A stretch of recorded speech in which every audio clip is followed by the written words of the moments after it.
Imagine living your life after 50 and feeling energized and excited about your future.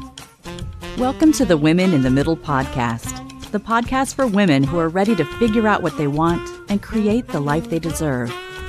Here's your host and master certified life coach, Suzy Rosenstein.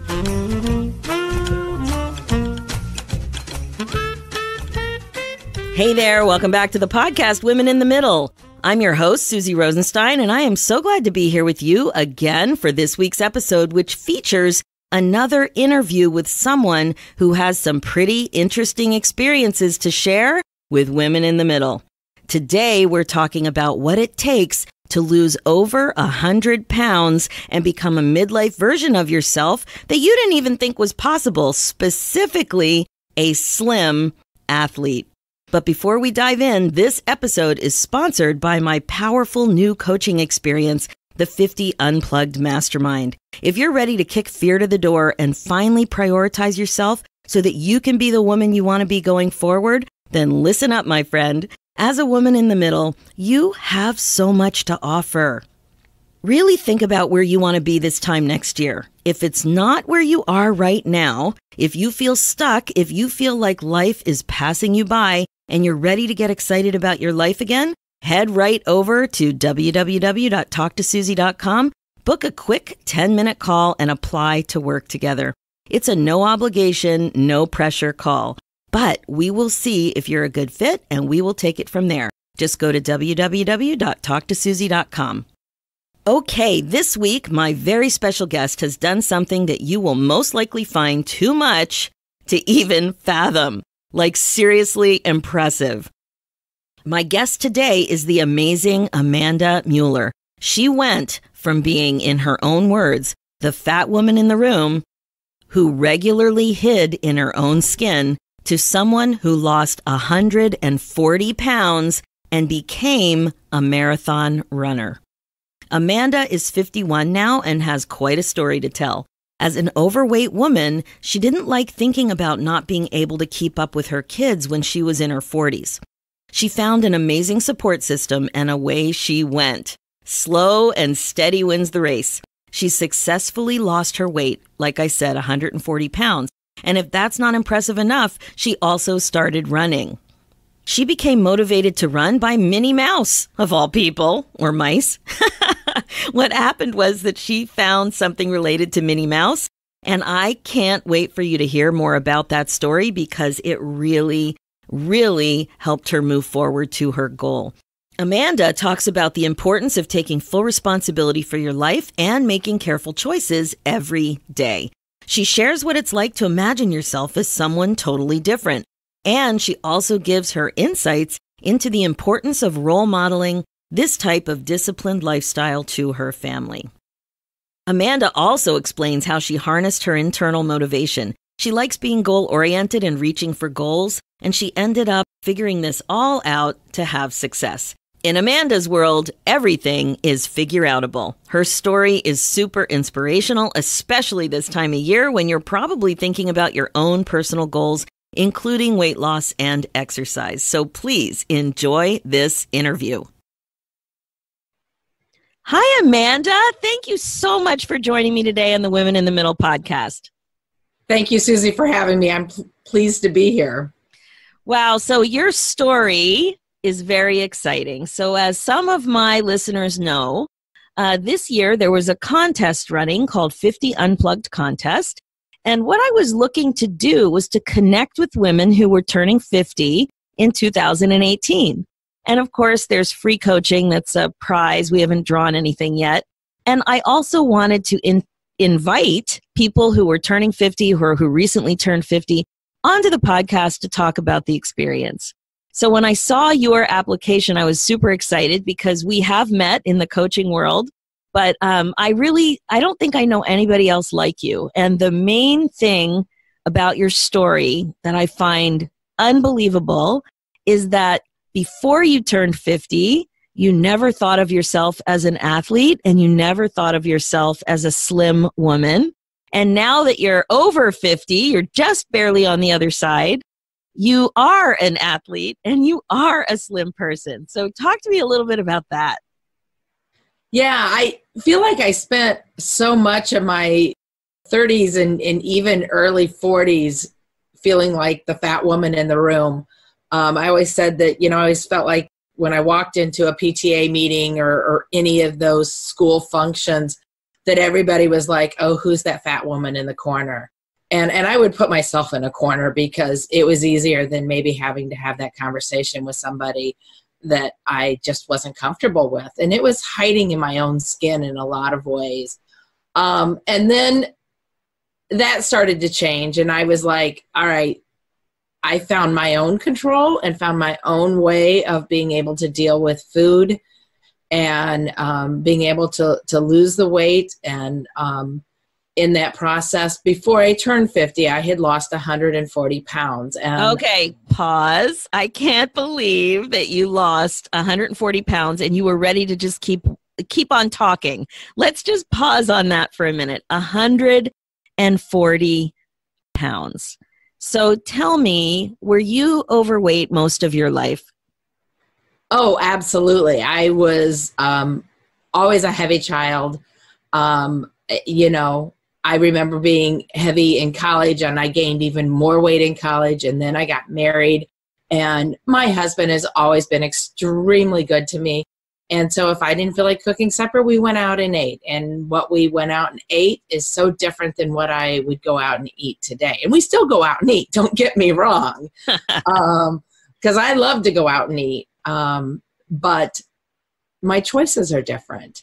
And that's what's gotten me to the point that I can say I've lost 140 pounds and have kept it off, still doing the things that I enjoyed doing before, like eating out. Yeah, that's really good insight. It is about choices we make every day. But so what would you say that's when things started to change for you in your 40s, when you started to imagine yourself as somebody different, that you could lose weight if you wanted to? Like, when did you start to think about it? Yeah, it was in my 40s that I really was like, all right, I'm tired of this and I'm going to do something about it. And so I just really learned what was going to work for me day in and day out. And I'm a firm believer that there's not one way for everyone to lose weight. And if you're going to feel deprived, you're not going to make it, because we're just not happy that way. Yeah, it's so true. So did you start to imagine what, like, becoming an older woman and still having weight? Like, were you thinking about your future heavy self? What motivated you at that point? I think what motivated me at that point was keeping up with kids more than what it was going to be now. But I will say now I sometimes I see older heavy women and I'm like, oh my gosh, I'm so glad I'm not there now. I'm so glad I figured out how to get out of that. I'm so glad that there was a support system for me to be able to make the changes I needed to make. It's so interesting about weight, because so many people who have weight to lose, and for some it's 30 pounds, for some it's like yours, a larger weight loss, it seems impossible, and especially when we start to get older. And there's something about 50, it's kind of like a gateway to Never Land for many people in terms of mindset. It's like, if I don't do this by the time I'm 50, it's never going to happen. Or if I wait to do it after 50, then menopause is going to make it harder, and aging is going to make it harder, and everything's going to make it harder. And what's so, like I said, so remarkable about your story is that your post 50 years are completely different when it comes to weight and self-identity than what it was like for you in the first 50 years. So you created more opportunity for yourself after you turned 50 than you had for decades. Oh, yeah, absolutely. And I mean, the things I do and how I look at my life are so different than what they were, post the weight loss. I would have never been a person who would have said, oh, I missed the fact that I didn't get up and run this morning. I would have never said that. What would you have said instead? Oh, there must be zombies chasing me if I'm running, or there's a bear going to get me. I mean, anything except for, oh my gosh. I mean, so I did a race on Sunday, and I haven't run since then. And I really am almost twitchy as it's Wednesday. And I'm like, dude, I need to run. Oh my gosh. So that's just what I do. Did you start running when you started losing weight? Like, how did running play into it in your 40s? So running, actually, I never intended to be a runner. I never intended for that to be a portion of my life, except that in my family, we are huge Disney fans, and I found a pair of Minnie Mouse shoes that I wanted. Of course you did. Of course I did, right. I found them on eBay, and they were horribly expensive. And my husband's like, there's got to be someplace you can buy them. I said, oh, yeah, only if you do a Disney race. And my husband said, well, you're not buying them on eBay. If you want them, you have to do a Disney race. And that was the start of me just realizing that running was even a possibility. Even at that point, I wasn't at my goal. But it was like, oh, wait, there is a way for me to run and be successful. And then I actually found that it became very, very much a place for me to release. I always say it's some of the bad things that maybe are invading my brain sometimes. It's a chance for me to go out and clear it up with some fresh air. And so now running is just what I do. Wow. So from what year was it, or how old were you? Or let's try to benchmark when that first run was, and how much weight had you lost? At that point, I had lost probably about 120 pounds. So I had lost a majority of my weight. And that would have been about 4 years ago. And that next year, I lost the last 20. And I actually think because I was running, that last 20 was easier. So I've been running for, what I would call religiously almost, for about 4 years now, having done many, many races in that time, because I'm a person who likes to have a goal out in front of me. And I think that's my big motivator for me. And I think that was the case with the weight loss. There was a point at which it was like, oh, wait, because I never expected to lose 140 pounds. I would have been thrilled with 100. And then it was like, oh, wait, what's the next carrot? And it's the same thing with running. Oh, wait, what's the next medal I might be able to earn? So basically Minnie Mouse made you do it. Yeah, Minnie Mouse made me do it. Yeah. Yeah, and Minnie Mouse keeps me running in a lot of ways, and even making my goals bigger and more challenging for myself, because there's always something out there, which is what led me to, I turned 50. And before I turned 50, I decided I was going to run a marathon in my 50th year. And not only did I run one, but I ran two, which I don't recommend to anybody, but I ran two within a year of each other. And how long were you planning that? Like, when did you start to think about exactly how you wanted to celebrate your 50th year? About 6 months before I turned 50, I was like, I'm going to do a marathon when I'm 50 years old. It was just kind of like, that's what I'm going to do. And so, because marathon training takes a minimum of 3 months, a lot of times even longer than that. I think both the marathons I trained for were more like 4 months. It takes some training. And so I had to plan ahead for that. And I wanted my first marathon to be a Disney marathon. I did not want anybody else's marathon to be the first. That's amazing. So just for, like, I don't even know how long a marathon is. So for the people who don't know anything about marathons, tell us how long a marathon is, and what does training look like for something like that? Well, a marathon is 26.2 miles, and I'm not very good at the kilometers, but I know it's over 45 kilometers. Wow. And training for that, I'm not a fast runner, and I'm okay with that. And I never claimed to be a fast runner. But what it meant was spending about every other Saturday or Sunday, just depending on my time schedule with my family, on the road by myself for anywhere from 3 to 5 hours, 3 to 6 hours sometimes.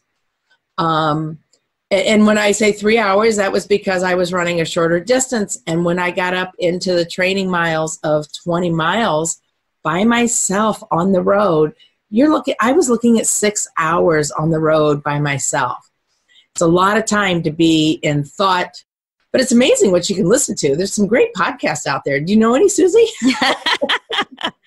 You know, a couple of things. Yeah, I do actually. A couple of things just came to mind when you said that. The first thing that popped into my mind is people who play golf.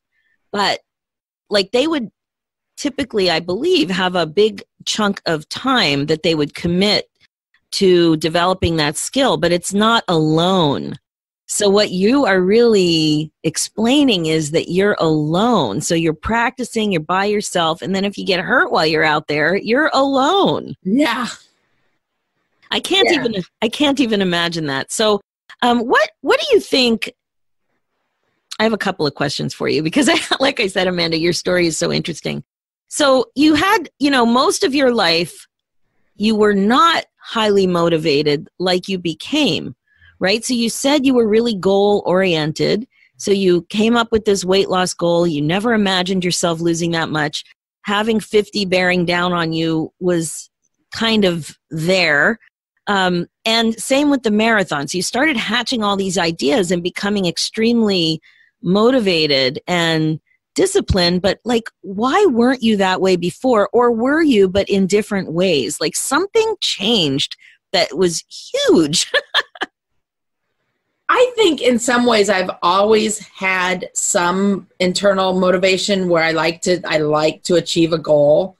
And I never have considered myself to be what I would consider competitive, but I always like to reach for a goal.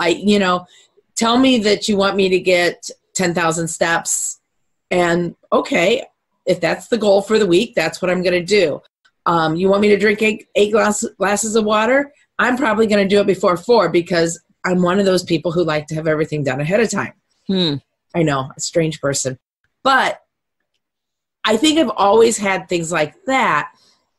And it was a matter of putting all the pieces together and realizing that I could be successful and do this at the same time.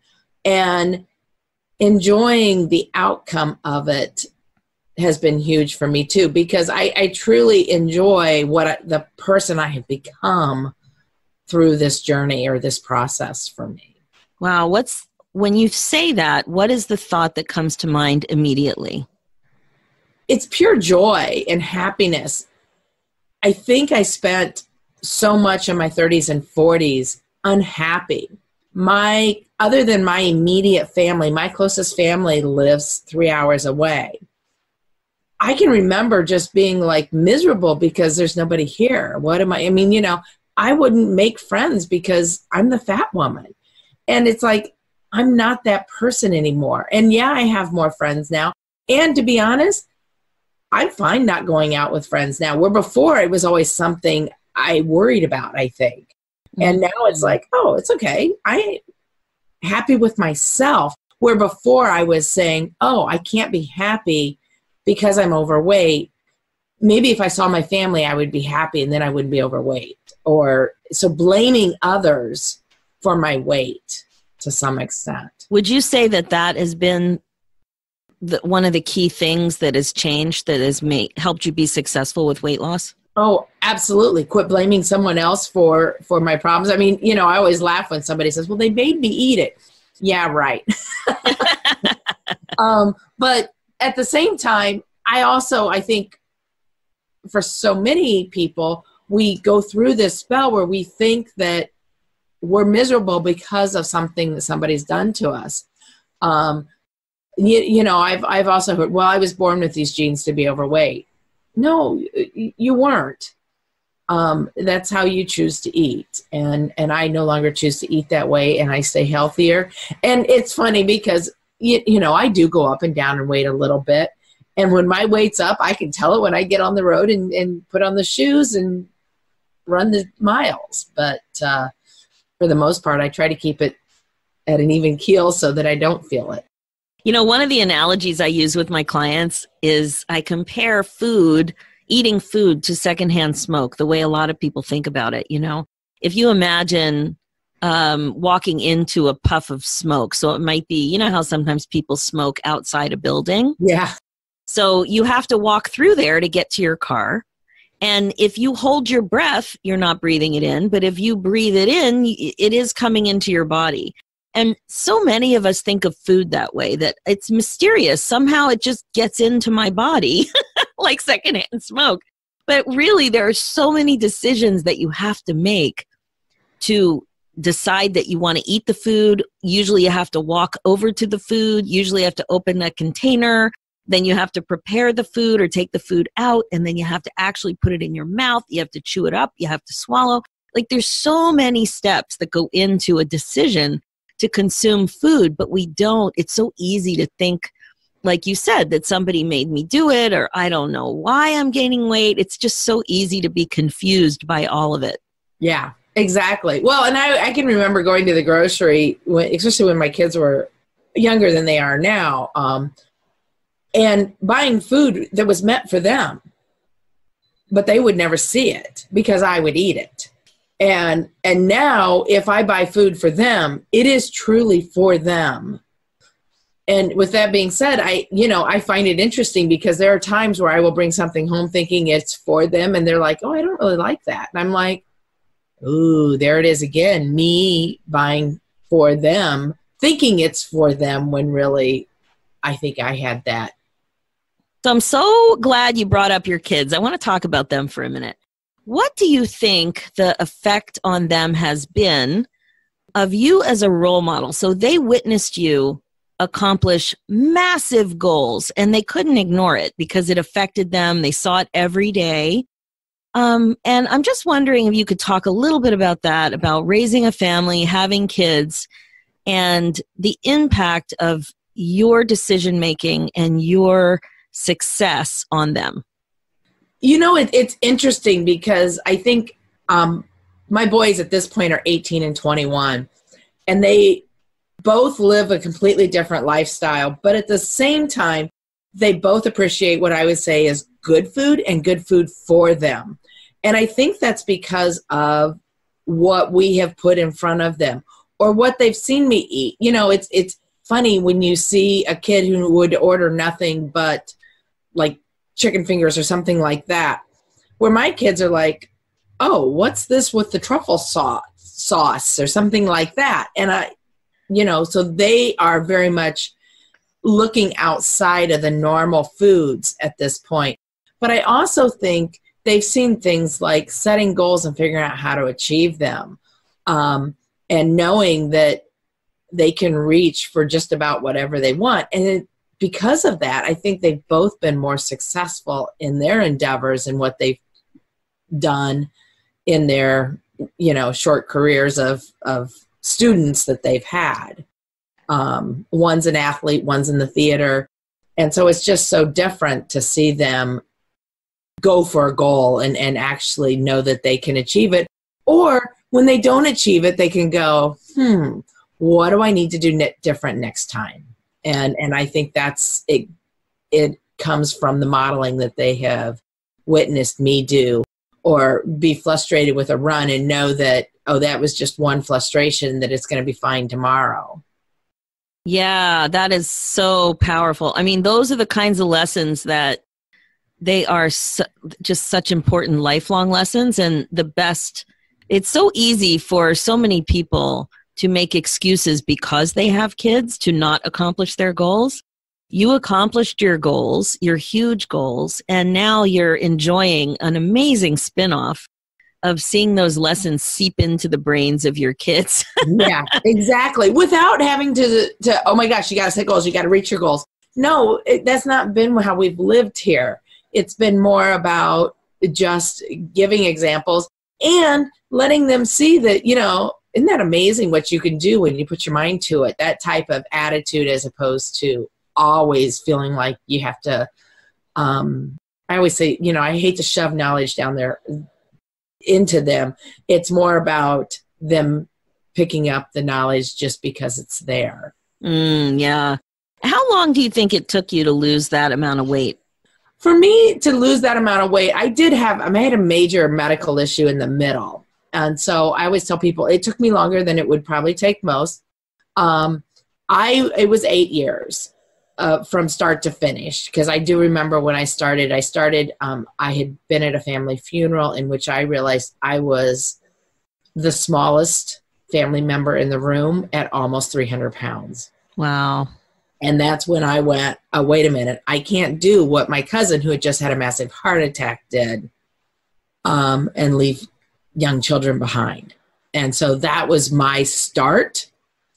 And then I had a kidney transplant in the middle, which threw my food and what I could and couldn't eat off. And so it was just, changes things a little bit here. Just a little bit.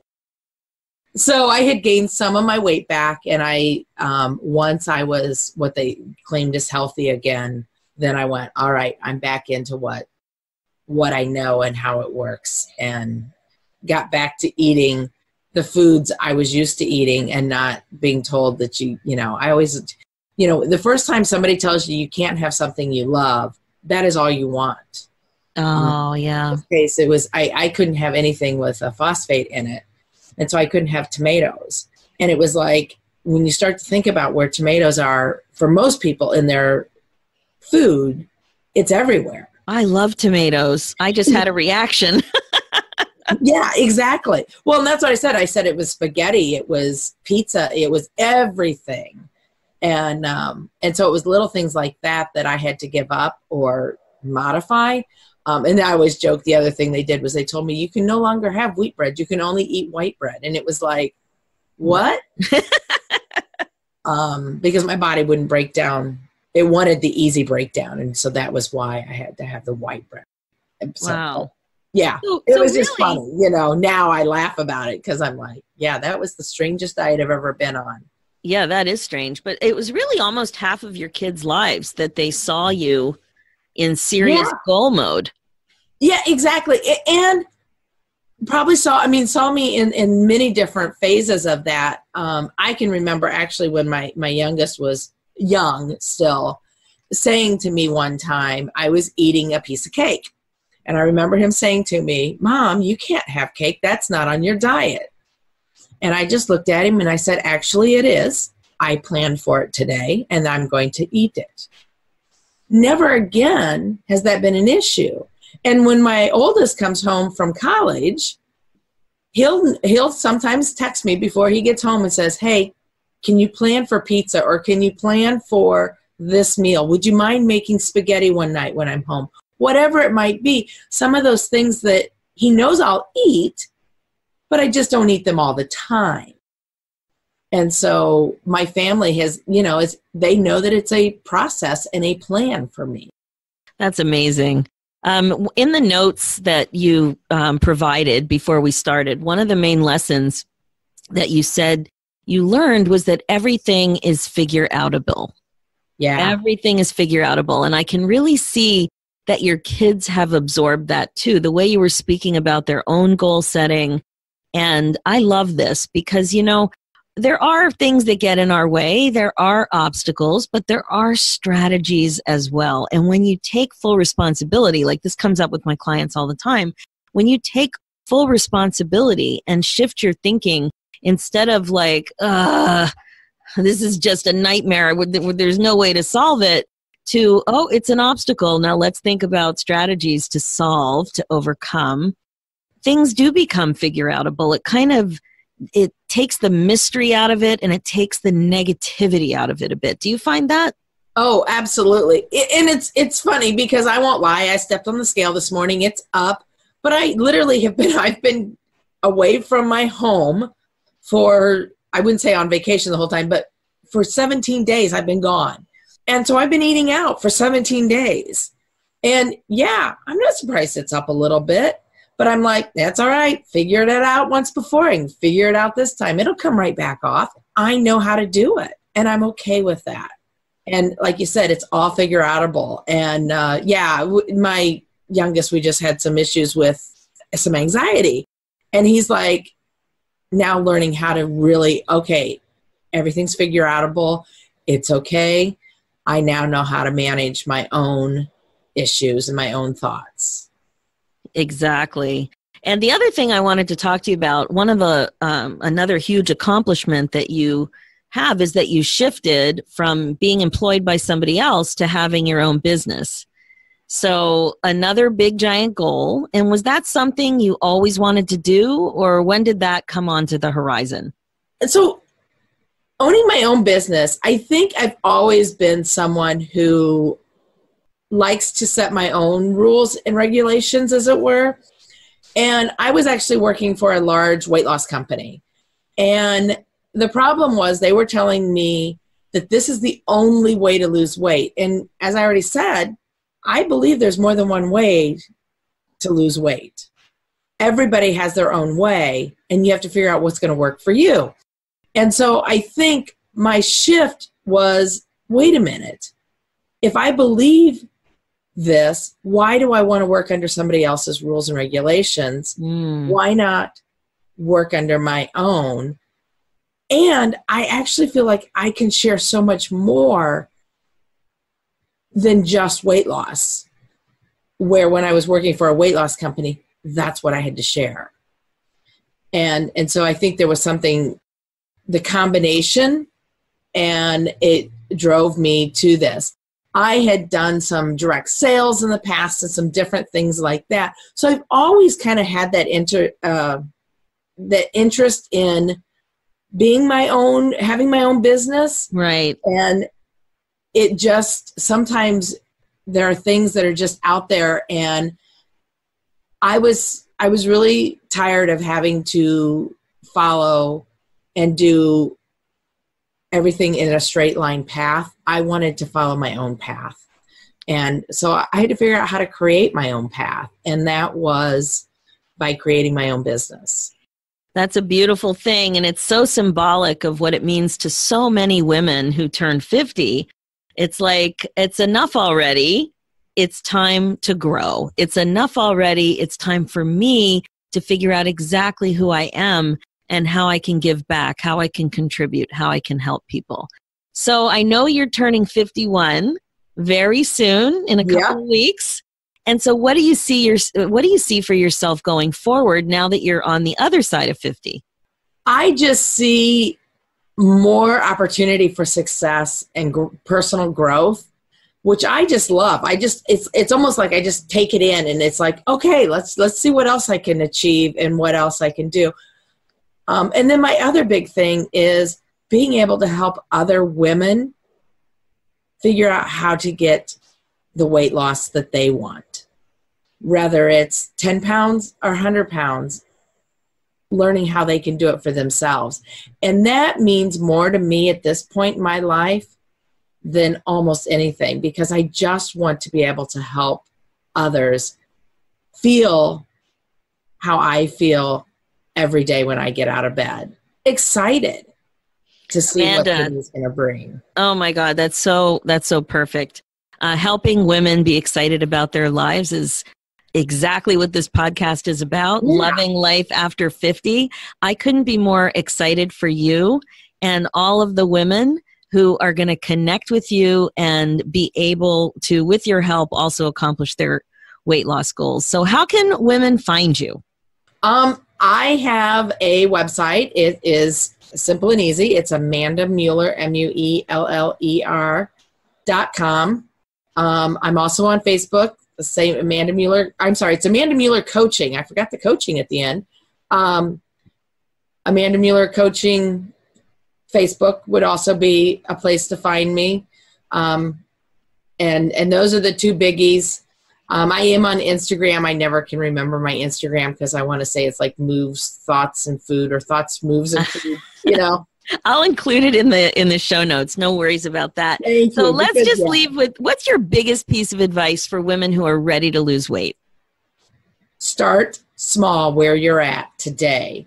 Don't expect to be perfect. It is not going to be a perfect journey. Love it. Amanda, thank you so much. Your goals and your accomplishments are impressive, and I know that anyone listening today learned a ton. Thank you so much for being authentic and real, and happy birthday. Thank you. That's it for this episode. I'm sure you'll agree, Amanda's story is so motivational and inspiring. She never imagined herself as a slim, fit athlete, let alone in midlife. It's another amazing example about the power of mindset and your ability to create the life you want on purpose. If you like what you've heard on today's episode, just head over to the Women in the Middle podcast on iTunes and leave me a review. Those reviews make me so happy. Please take a second and do that. Also, check out the show notes with more information and links at www.suzyrosenstein.com. Let's do this, ladies, one motivational but amazing thought at a time. Thanks so much for listening.